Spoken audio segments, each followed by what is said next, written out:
105 ದಿನಗಳ ಗಲ್ಫ್ ಯುದ್ಧಕ್ಕೆ ಕೊನೆಗೂ ತೆರೆ ಬೀಳುತ್ತಾ ಎನ್ನುವಂತಹ ಪ್ರಶ್ನೆ ಈಗ ಉದ್ಭವ ಆಗಿದೆ.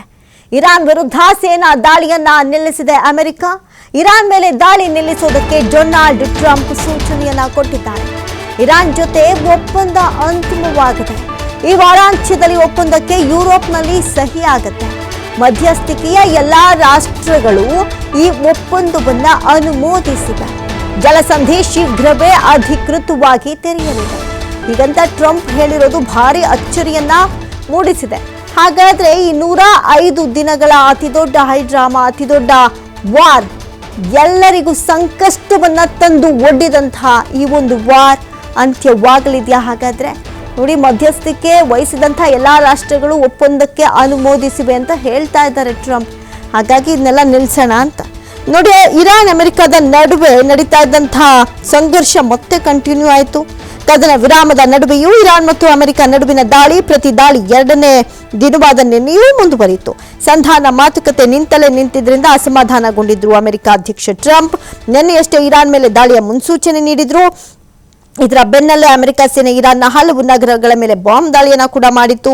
ಗುರುವಾರ ಇರಾನ್ನ ಸೇನಾ ಕಣ್ಗಾವಲು ಅಂದ್ರೆ ನಿನ್ನೆ ವ್ಯವಸ್ಥೆ, ಕ್ಷಿಪಣಿ ರಕ್ಷಣಾ ವ್ಯವಸ್ಥೆಯನ್ನ ಗುರಿ ಮಾಡಿಕೊಂಡು ಮತ್ತೆ ದಾಳಿಯನ್ನ ನಡೆಸಲಾಗಿತ್ತು.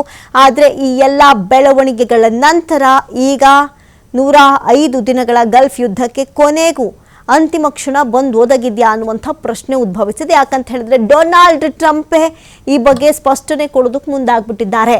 ಇರಾನ್ ವಿರುದ್ಧ ಸೇನಾ ದಾಳಿಯನ್ನ ಅಮೆರಿಕ ನಿಲ್ಲಿಸಿದೆ. ಇರಾನ್ ಮೇಲೆ ದಾಳಿ ನಿಲ್ಲಿಸೋದಕ್ಕೆ ಡೊನಾಲ್ಡ್ ಟ್ರಂಪೇ ಸ್ವತಃ ಸೂಚನೆ ಕೊಟ್ಟಿರೋದು.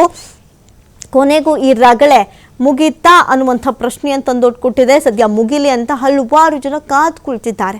ಇರಾನ್ ಜೊತೆ ಒಪ್ಪಂದ ಅಂತಿಮ ಆಗಿದೆ. ಈ ವಾರಾಂತ್ಯದಲ್ಲಿ ಒಪ್ಪಂದಕ್ಕೆ ಯುರೋಪ್ನಲ್ಲಿ ಸಹಿ ಬೀಳುತ್ತೆ. ಮಧ್ಯಸ್ಥಿಕೆಯ ಎಲ್ಲಾ ರಾಷ್ಟ್ರಗಳು ಒಪ್ಪಂದವನ್ನು ಅನುಮೋದಿಸಿವೆ. ಜಲಸಂಧಿ ಕೂಡ ಶೀಘ್ರವೇ ಅಧಿಕೃತವಾಗಿ ಓಪನ್ ಆಗುತ್ತೆ ಅಂತ ಟ್ರಂಪ್ ಹೇಳ್ತಾ ಇದ್ದಾರೆ. ಆದರೆ ಜಲಸಂಧಿ ಓಪನ್ ಆಗೋದ್ರ ಬಗ್ಗೆ ಟ್ರಂಪ್ಗಿಂತ ಇಲ್ಲಿ ಇರಾನ್ ಯಾವ ರೀತಿಯಾಗಿ ಪ್ರತಿಕ್ರಿಯೆ ಕೊಡೋದು ಅನ್ನೋದನ್ನ ಕೂಡ ನಾವು ಬಹಳಷ್ಟು ಕುತೂಹಲದಿಂದ ವೆಯ್ಟ್ ಮಾಡಿ ನೋಡಬೇಕಾಗಿದೆ. ಹಾಗಾಗಿ ಈ ಶುರುವಾದಂತಹ ವಾರ್ ಕೊನೆಗೂ ಮುಕ್ತಾಯದ ಹಂತಕ್ಕೆ ಬಂದು ತಲುಪಿದ್ಯಾ? ಈ ಡೊನಾಲ್ಡ್ ಟ್ರಂಪ್ ಯಾವಾಗ ಏನು ಹೇಳ್ತಾರೋ, ಹೇಳಾದ್ಮೇಲೆ ಮತ್ತೆ ಇನ್ಯಾವ ಡಿಸಿಷನ್ನ ಪೋಸ್ಟ್ ಮಾಡ್ತಾರೋ ಅದೊಂದು ಭಯ ಅಂತೂ ಇದ್ದೇ ಇರುತ್ತೆ.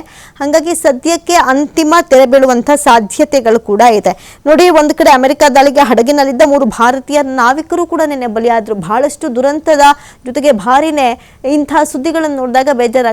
ಆದರೆ ಈ ಎಲ್ಲ ಕಥೆಗಳಿಗೆ ಫುಲ್ ಸ್ಟಾಪ್ ಇಡುವಂತಹ ಸಮಯ ಸನ್ನಿಹಿತವಾಗ್ತಾ ಇದೆ ಅಂತ ಹೇಳಲಾಗ್ತಾ ಇದೆ.